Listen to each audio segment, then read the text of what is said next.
They represent very real gains for Mwananchi, and the resolution also of long-standing historical land injustices. President Kenyatta further reiterated the realization of the Big Four agenda, which entails the transformation of sectors of manufacturing, housing, food security and health is still on course despite suffering a huge blow from the outbreak of the coronavirus disease in the country. The state of our nation is strong, the state of our nation is steady and resilient. Similarly, the state of our economic development is and remains on course despite unexpected disruptions to our economy and way of life, chiefly from COVID-19. Kwa hayo machache na mengi, Mungu awabariki na Mungu ailinde taifa letu la Kenya. Asanteni sana. Thank you very much. The address that lasted an hour and 40 minutes saw a record few number of legislators in attendance as opposed to previous addresses owing to the COVID-19 situation in the country. David Muthoka, TV47, Nairobi. Now, President Uhuru Kenyatta has reiterated that the Building Bridges Initiative report will give the country long-term solutions to the challenges affecting the nation. In his 7th address to the nation through Parliament, President Uhuru Kenyatta said he can see the future of the country, just like Moses in the Bible, who sat on a mountain and saw the future of the Israelites into the promised land. Elizabeth Mutuku has more.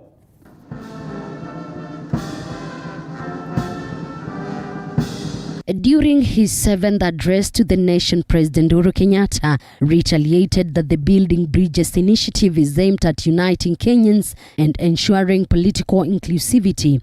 Honorable speakers, honorable members, fellow Kenyans, like Moses in the Bible, who sat at the top of Mount Nebo and saw the future that the people of Israel were about to cross into the promised land, I too have seen our future. This is what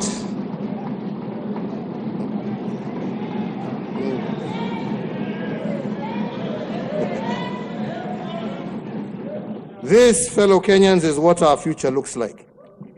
A Kenya where no one will ascend to a high public office on account of their tribe. A Kenya where no capable person will wallow in poverty because of poor governance.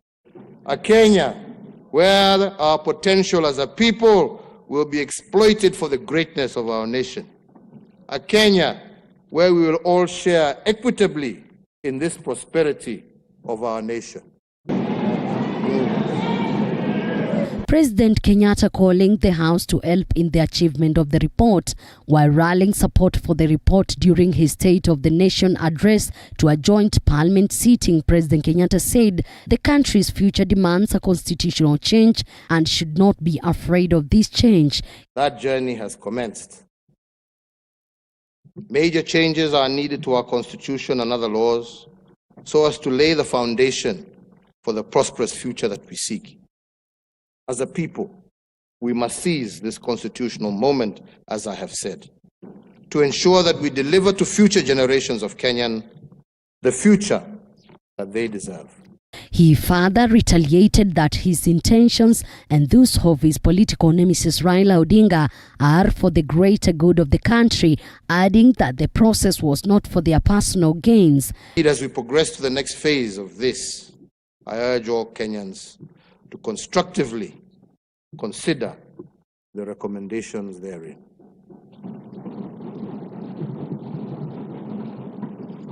More importantly, let us continue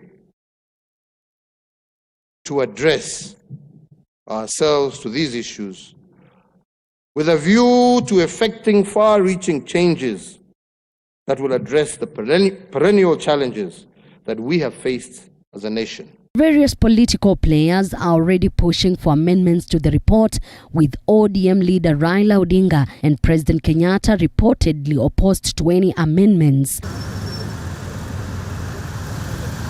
This is the second last presidential address ahead of the 2022 polls, with the president addressing the nation with hope that the BBI report will sail through as part of his legacy.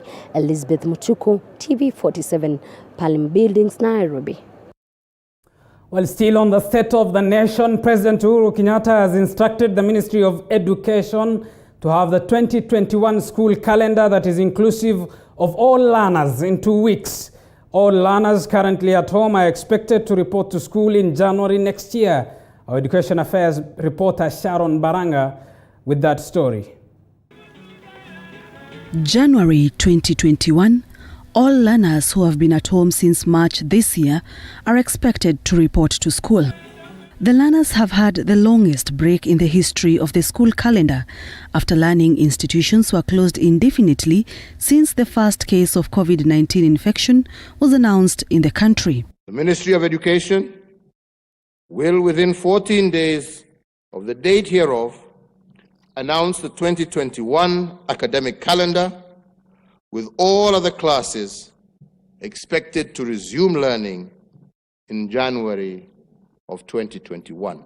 12th October, the first phase of learners from grade 4, class 8 and form 4 reported to school. From that time, a number of schools recorded cases of COVID-19 infections, which also resulted to the death of some teachers. The gradual and phased reopening of schools that began with the examination classes is being carefully monitored at all levels so as to ensure that our young Kenyans are safe and secure as they continue preparing for their national examinations.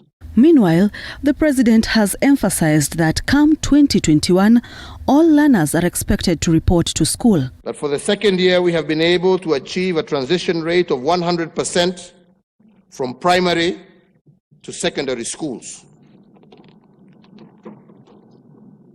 And even as we prepare to reopen schools, I once again reiterate that no child will be left behind, even those who unfortunately have transitioned into being young parents.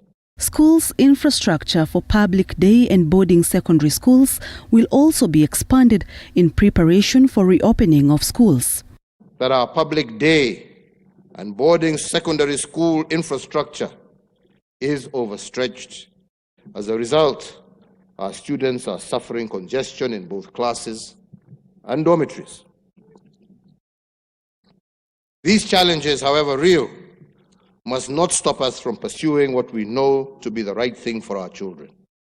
Rather, they should act as motivation for us to work even harder. In the recent days, education stakeholders have been involved in a debate on how to save time lost in the 2020 school calendar. It is expected that their recommendations will be factored in the meeting set to take place after the presidential address and during the designing of the 2021 school calendar. The learners currently in school will break for holiday on 23rd December. Health experts had earlier predicted that by January next year, the country will be on the road to flattening the curve on the COVID-19 infections. Sharon Baranga, TV 47. Now, the country is not yet out of the hook from the harsh reality of COVID-19. President Uhuru Kenyatta has maintained that a lot remains to be done, adding that the government is contemplating on new measures in curbing the virus. Mumbi Chege has more. The coronavirus has continued to prompt the government to enforce unprecedented strict measures on Kenyans. President Kenyatta in his State of the Union address emphasizing that more needs to be done. That we must not succumb to COVID fatigue. We must not backtrack from our vigilant fight against this pandemic. And on our part, as leaders, our stamina for discipline must not diminish. If the people fall short of giving their best at this time, we, the leaders, have no option but to give our all. The government is already laying recovery plans to revamp the economic sector by hiring 5,000 health workers and 11,000 interns and support teachers. It further plans to create 100,000 job opportunities for the youth. Besides implementing a subsidized farm input scheme for vulnerable households, and parts of the resource allocated will be utilized on the ongoing fabrication of 250,000 school desks crafted by local artisans. Mr. Speakers, despite the very difficult times that we have faced as a nation, our people have remained resilient. Among the interventions already in place to cushion Kenyans from the coronavirus include the reduction of VAT from 16% to 14%, 100% tax relief of all persons earning up to 24,000 shillings, 6 billion shillings from the Universal Healthcare Coverage Kitty to be appropriated for the recruitment of additional health workers, reduction of pay as you earn from 30% to 25%, increasing demand for local goods and services, securing household food security for low-income earners. However, when it became apparent that the COVID-19 pandemic threatened to erode the significant economic gains we had made in 2019 and preceding years, on the 25th of March 2020, I did announce state interventions to cushion Kenyans against adverse economic effects of COVID-19 pandemic that warranted the national exchequer to forego taxes amounting to Kenya shillings 176 billion. Kenya has so far recorded a total of 66,723 new cases after 919 tested positive on Thursday, 23 succumbing to the virus. Mombi Chege, TV47. Now, members of parliament who attended today's State of the Nation address have lauded the president's speech, which they will debate next week. Our reporter Josh Onsare was in parliament and has filed the following report. Immediately after President Uhuru Kenyatta's address to the nation, members of parliament who attended the sitting lauded the speech. Only a few members of parliament were allowed in the chambers. Mambo haya yote ni ukweli ya kwamba serikali hili la Mheshimiwa Rais na serikali ya Jubilee imetekeleza mambo yale yanayotakana. Sisi wengine ambao tunatoka sehemu za cattle rustling kule West Pokot, Turkana, kuja pande ya Marakwet, kuna utulivu ambao unatakana. Na mimi nimefurahi sana na president alisema tu kweli vile ilivyo ya kwamba nchi yetu iko salama. Lastly, he said, let us all work in unity so that we can get consensus in whatever we do. In education and other arms of the government. The security, we have done very well, he mentioned, which I agree, in securing our borders and also suppressing terrorism. So I think if we support the president, he has a good agenda, and Kenya will not be the same. It's a statement being delivered in Parliament in very unique circumstances. We are in the middle of a global pandemic. We are talking about a pandemic which has destroyed not only the economy, but also, the social fabric of nations across the world. The MPs calling on Kenyans to abide by the COVID-19 measures in order to help in the fight against the pandemic. Most important is to contain this disease so that you don't get it. And mask has proved almost 90-something% protection. You wear yours, I wear mine. There's no transmission. But you don't wear and I wear, we are doing nothing. Ameitisha Wakenya wote tujue tuko hatarini hata mambo ya hii COVID. Tusiangalie tu kama mambo ya mtu mwingine. Sisi wote tujikinge na tujitolee muhanga kukinga kila mtu na tujue nchi yetu inafaa tuilinde pamoja. However, some MPs disagreed with the president on the BBI report, which is already in progress. Mimi mwenyewe sikuridhika kwa mambo ya BBI. Manake ameongea tu mambo ya matumaini yake na kwamba ameona Kenya nzuri mbele yake, walakini akusema hii BBI ambayo imezudiliwa na ambayo watu wamekuwa kitoa maoni tofauti. Governors wameenda wametoa maoni yao, kanisa wametoa maoni, pastors wametoa maoni. Akufafanua kwamba haya maoni itachukuliwa ama itachukuliwa. Even some legislators allied to the Deputy President William Ruto have applauded President Kenyatta on this year's State of the Nation address. Kusema ule ukweli, speech ya rais ya leo imefikia nafikiri wa Kenya kwa hali ya juu sana. Mimi kwanza amekuwa moderate, amekuwa kama father figure of the nation. ametuonesha mifano mizuri, na kitu ambacho mimi kimenishika sana ni vile amesema sisi kama Wakenya tuzidi kufanya mambo yetu, we continue to resolve our issues by consensus.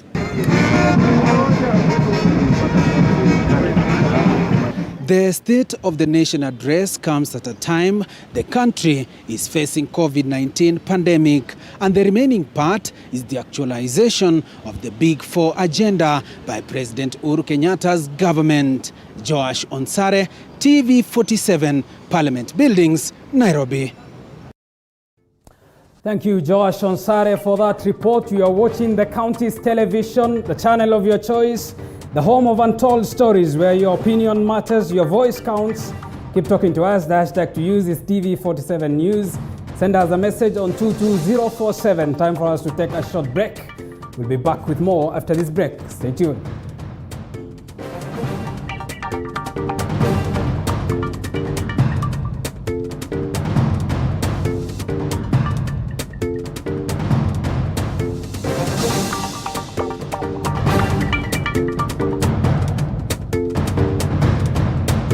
Ya mgambo ikilia kuna jambo. Subira yako hatimaye imevuta heri. We promised and we have delivered. Guess what? TV47 tunakuja, tunadunda ndani On DSTV. DSTV On DSTV. Channel 268. Ya mgambo ikilia kuna jambo. Subira yako hatimaye imevuta heri. We promised and we have delivered. Guess what? TV47 tunakuja, tunadunda ndani On DSTV. DSTV On DSTV. Channel 268. Ya mgambo ikilia kuna jambo. Subira yako hatimaye imevuta heri. We promised and we have delivered. Guess what? TV47 tunakuja, tunadunda ndani On DSTV. On DSTV. Channel 268. Ya mgambo ikilia kuna jambo. Subira yako hatimaye imevuta heri. We promised and we have delivered. Guess what? TV47 tunakuja, tunadunda ndani On DSTV. On DSTV. Channel 268. Ya mgambo ikilia kuna jambo. Subira yako hatimaye imevuta heri. We promised and we have delivered. Guess what? TV47 tunakuja, tunadunda ndani On DSTV. On DSTV. Channel 268. Ya mgambo ikilia kuna jambo. Subira yako hatimaye imevuta heri. We promised and we have delivered. Guess what? TV47 tunakuja, tunadunda ndani On DSTV. On DSTV. Channel 268. Ya mgambo ikilia kuna jambo. Subira yako hatimaye imevuta heri. We promised and we have delivered. Guess what? TV47 tunakuja, tunadunda ndani On DSTV. On DSTV. Channel 268. Ya mgambo ikilia kuna jambo. Subira yako hatimaye imevuta heri. We promised and we have delivered. Guess what? TV47 tunakuja, tunadunda ndani On DSTV. On DSTV. Channel 268. Ya mgambo ikilia kuna jambo. Subira yako hatimaye imevuta heri. We promised and we have delivered. Guess what? TV47 tunakuja, tunadunda ndani On DSTV.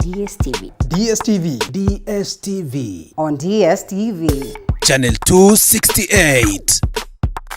Ya mgambo ikilia kuna jambo. Subira yako hatimaye imevuta heri. We promised and 047.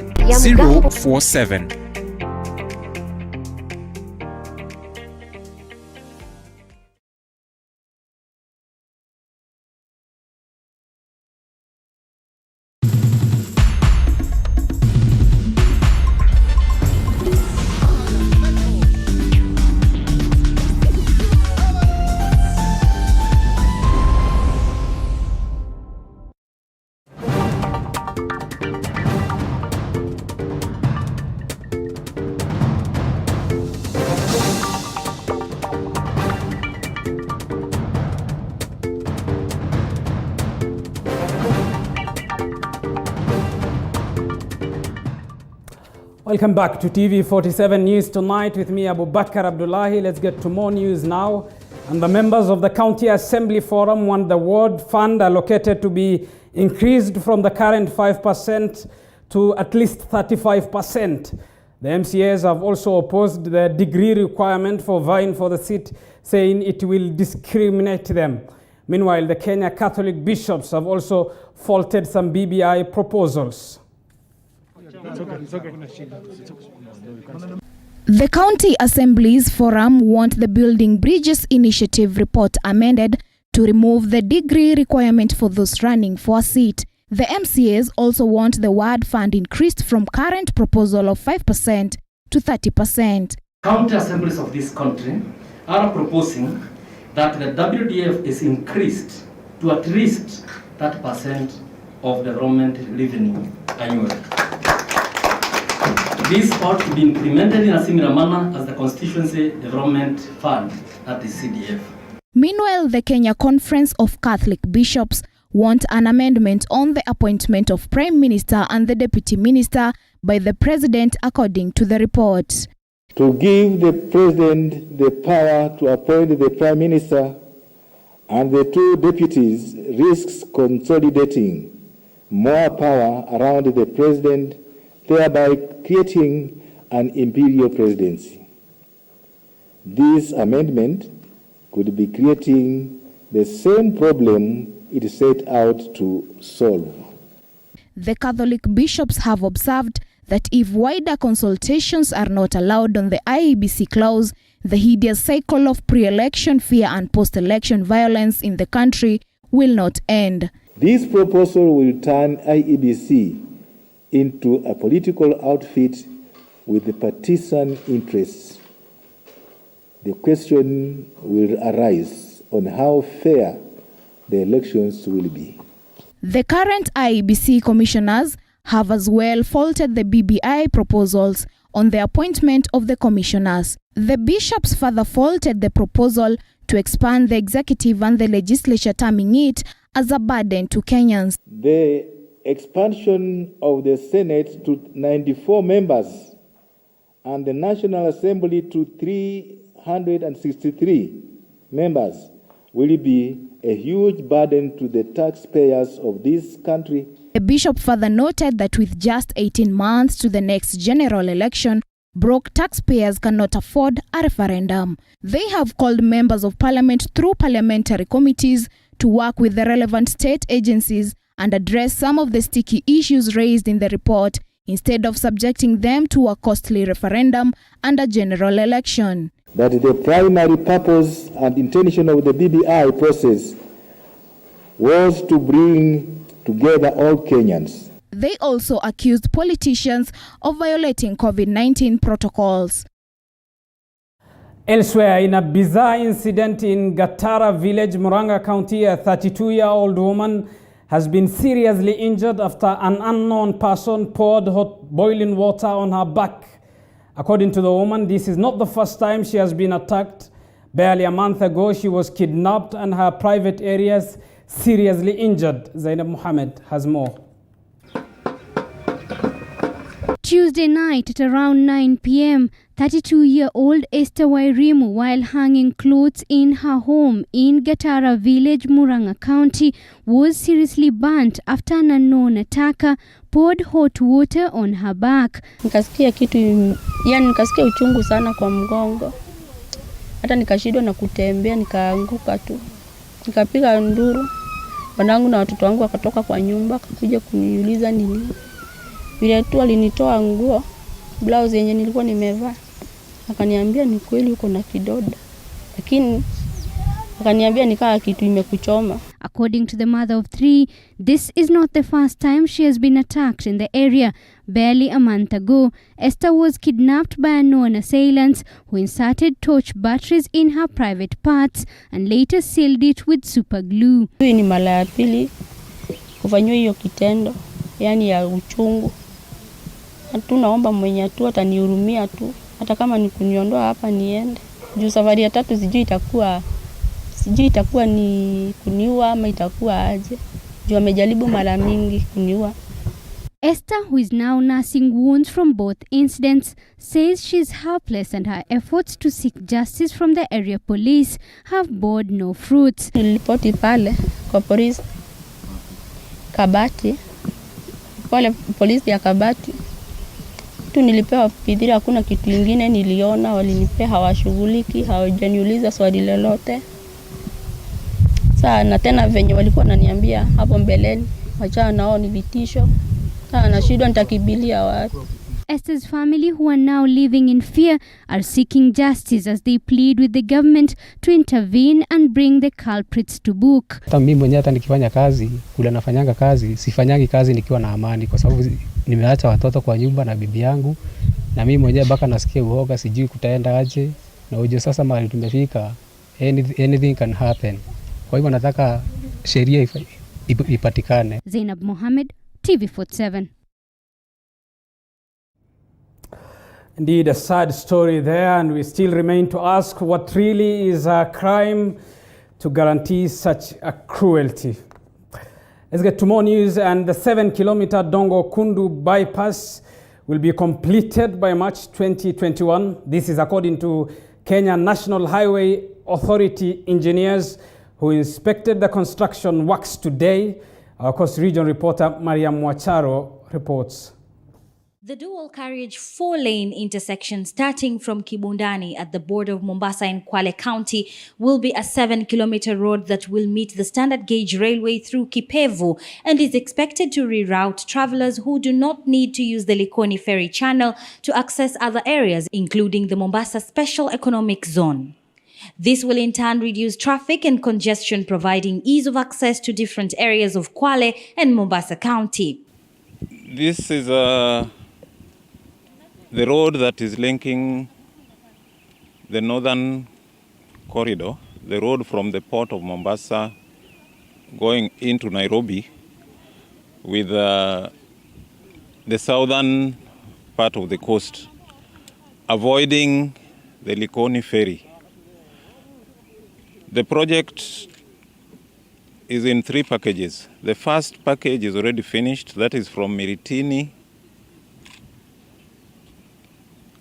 to Kipevu, with a link coming into Mwache.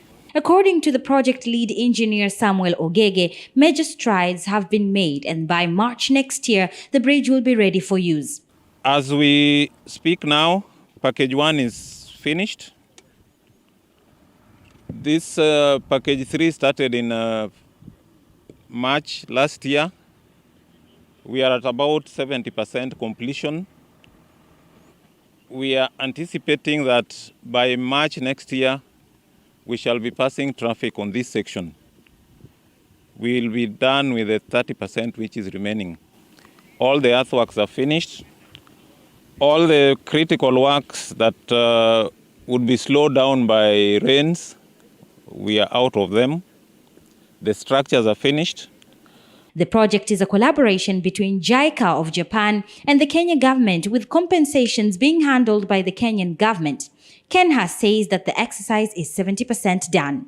Now the whole of this project, together with Likoni Bridge, which is also known as Mombasa Gate Bridge, is jointly funded with support from the government of Japan. JICA is giving us 80% support, and the government of Kenya is giving 20% support for the development, in addition to all the land compensation and every other compensation that the government is doing. As construction continues, residents say they cannot wait. Mariam Mwacharo, TV47, Mombasa County. More than 9,000 people die from pneumonia annually, and children under the age of 5 left vulnerable to the deadly disease. Speaking in Kiambu Hospital after signing an agreement with the county government to fight pneumonia, Health CAS Mercy Mwangangi urged parents to administer a proper balanced diet to their children to boost their immunity, even in the wake of the coronavirus pandemic.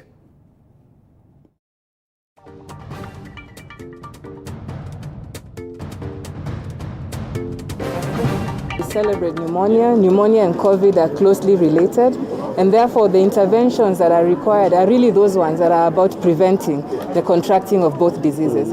Remember, like COVID, you can prevent from getting yourself, from getting COVID. You can prevent transmission of COVID by ensuring you're wearing your mask and your physical distancing, but also key interventions like ensuring that you have proper nutrition for the children, preventing COVID in children by ensuring that they are breastfeeding and that they're able to get, the nutrition foods that they require. Our installation of bulk oxygen has gone way beyond COVID in terms of helping the other 5 who may be affected by pneumonia. There are quite a lot of measures that we are taking. One of it is the diagnosis, making sure that the children are diagnosed early enough, and we want to thank the ministry for the kit that we've just got. Uasin Gishu Governor Jackson Mandagor and Elgeyo Marakwet Deputy Governor Wesley Korir have called on farmers in the two counties not to depend on one crop and instead diversify their crops. The two have been running a joint diversified agriculture program to sensitize farmers in the area on the cultivation of high-value crops such as coffee, macadamia and avocado.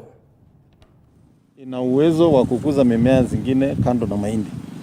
Sisi kama serikali ya kaunti ya Uasin Gishu tumekuwa tukihimiza wakulima tuweze kudiversify. Kando na mahindi tupande mimea mingine ambayo yatatupatia mapato kama wakulima ya kuweza kujikimu kimaisha. Katika field day hii tunaonyesha wakulima mimea kama macadamia ambayo huyu mkulima tayari amepanda. Tunaonyesha pia ndizi ambazo zinapandwa sehemu hii. Pia tunaonyesha variety ya maragwe ambayo inapandwa sehemu hii, na hiyo tuko na chelalang ambayo inatoka kule university yetu ya kilimo Egerton, na mimea mingine pia na vile ya kutunza nursery. Katika region hii ya North Rift hatuwezi ongea juu ya ukulima katika nchi hii badala ya tusipotaja Uasin Gishu na Trans Nzoia, Elgeyo Marakwet na zile kaunti zingine. Na kama vile governor ameeleza, hapa tuko kwa shamba tunaona yawezekana. Zamani tulikuwa tunaongea juu ya ngano, tulikuwa tunaongea juu ya mahindi, lakini naona sasa tuko na teknolojia mbalimbali. Tuko na macadamia, tuko na avocado, tuko na mandizi, pia tuko na horticulture. Kwa hivyo tukiangazia uchumi wetu wa hii nchi, tunajua mashamba inaendelea kupunguka. Tunataka tuwafunze wakulima wetu kama vile governor wetu amesema diversification, and tayari tumeona hii diversification imekuja. Watu wengi hawako wanajua hii vitu inafanyika huku, na sasa pesa imeanza kupatikana. Kwa mfano viazi tayari Uasin Gishu, Elgeyo Marakwet County in mass, malori zote zenye zinaenda Nairobi mpaka Tanzania zinatoka hapa Uasin Gishu na Elgeyo Marakwet na mpaka hata West Pokot. You're watching TV47 News Tonight with me, Abubakar Abdullahi. Time for us to take another short break. We'll be back with more after this break. Don't go too far.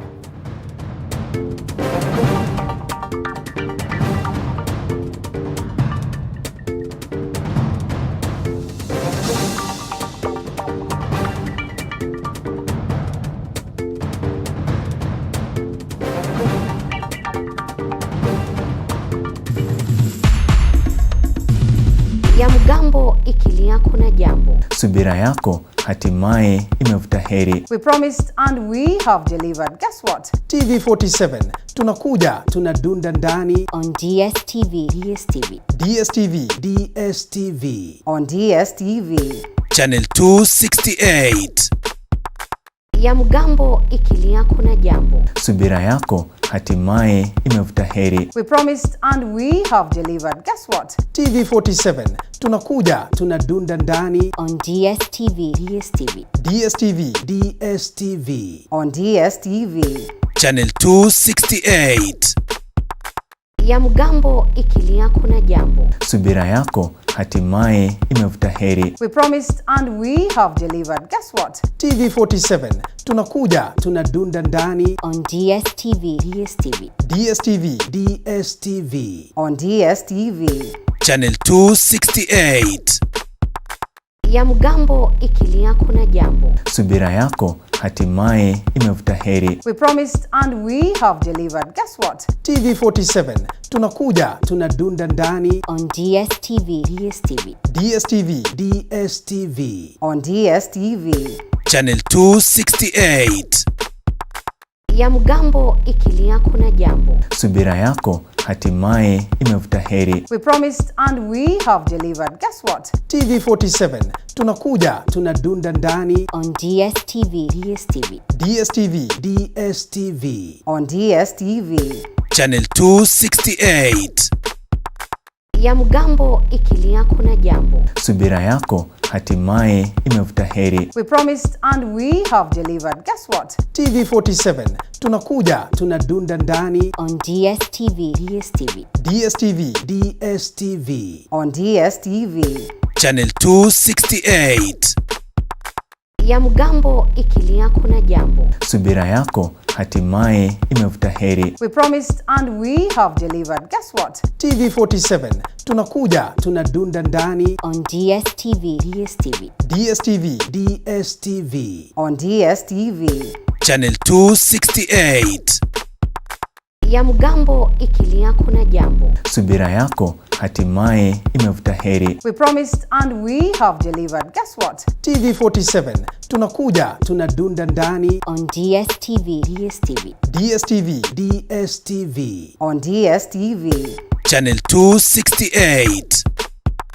Ya mgambo ikilia kuna jambo. Subira yako hatimaye imevuta heri. We promised and we have delivered. Guess what? TV47 tunakuja, tunadunda ndani on DSTV. DSTV. DSTV. DSTV. On DSTV. Channel 268. Ya mgambo ikilia kuna jambo. Subira yako hatimaye imevuta heri. We promised and we have delivered. Guess what? TV47 tunakuja, tunadunda ndani on DSTV. DSTV. DSTV. DSTV. On DSTV. Channel 268. Ya mgambo ikilia kuna jambo. Subira yako hatimaye imevuta heri. We promised and we have delivered. Guess what? TV47 ya mgambo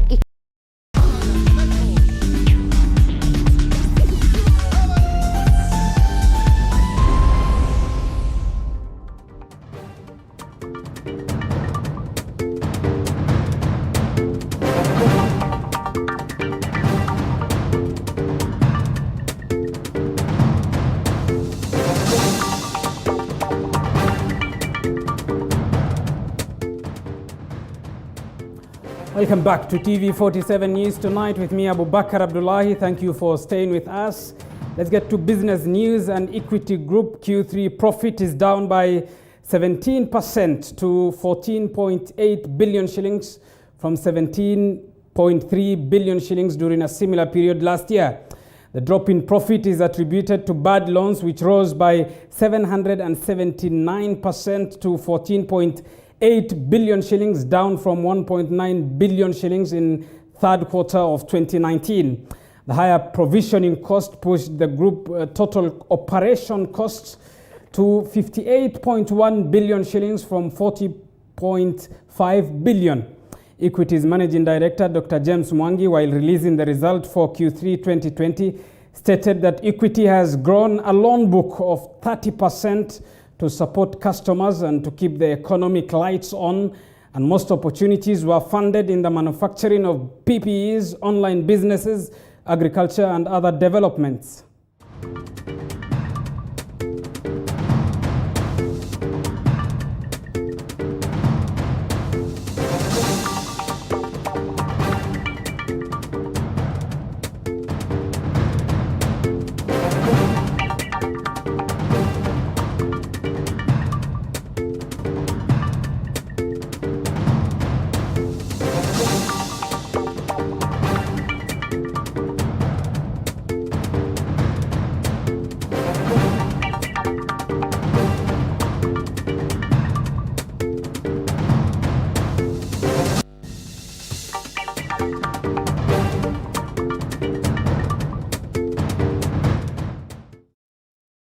Particularly in PP manufacturing, logistic, online business and agriculture.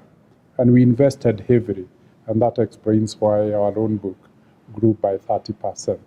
We chose to support the customers to diversify their businesses and to adapt to emerging opportunities.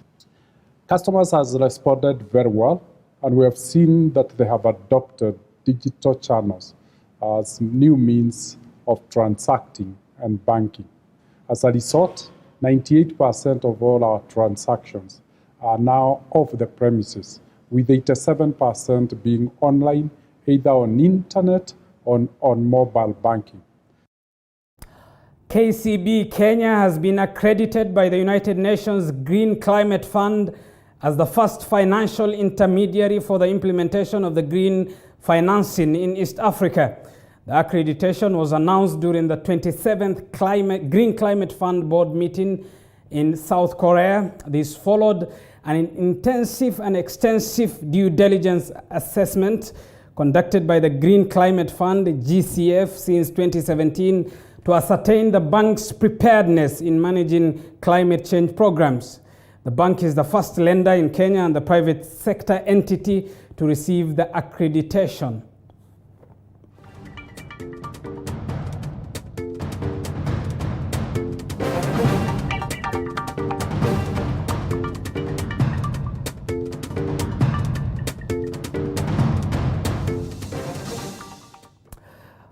Meanwhile, KCB Group profit after tax has declined 43% in the third quarter ending 30th September this year. The group registered Kenya shillings 10.9 billion shillings compared to 19.2 billion shillings the lender recorded last year. The lender attributes the reduced earnings in 9 months of the year to increased expenses it set aside to cover potential loan defaults, which surged from 20 billion shillings to 20 billion shillings rather from 5.8 billion.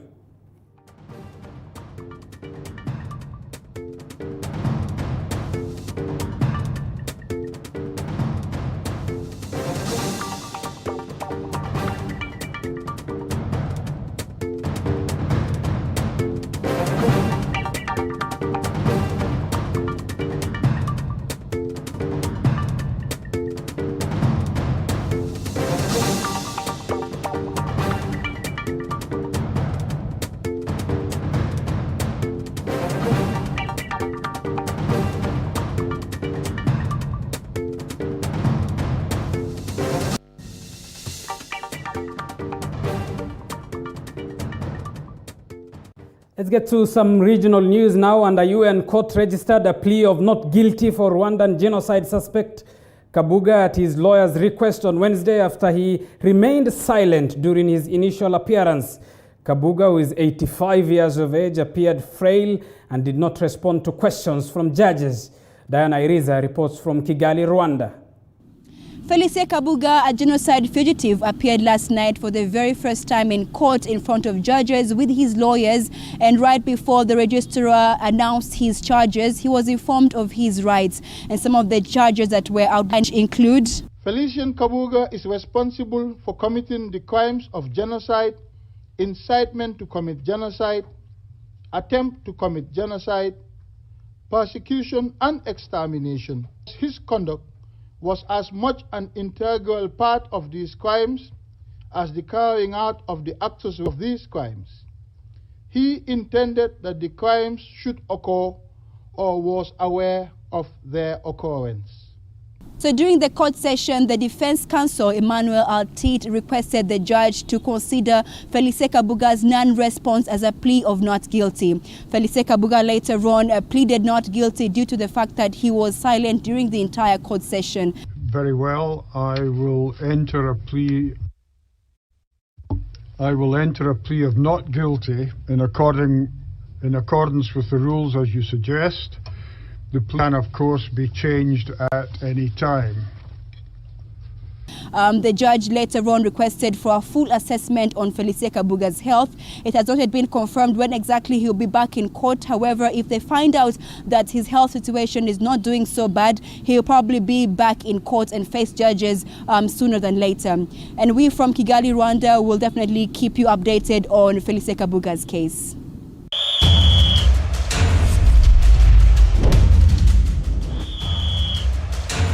Sports, brought to you by 555bet.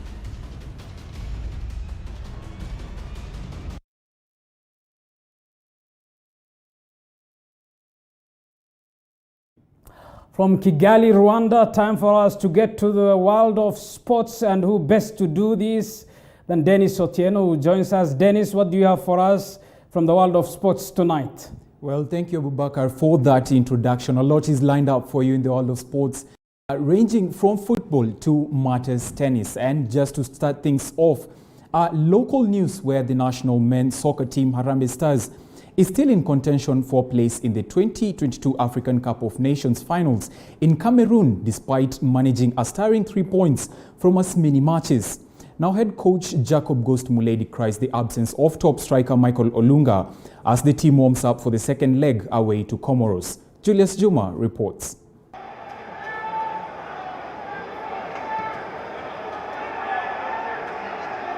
3 games, 3 draws and 3 points. There is the disheartening tale of Harambee Stars in Group G of the 2020 African Cup of Nations qualifiers, the group that also encompasses Comoros, Egypt and Togo.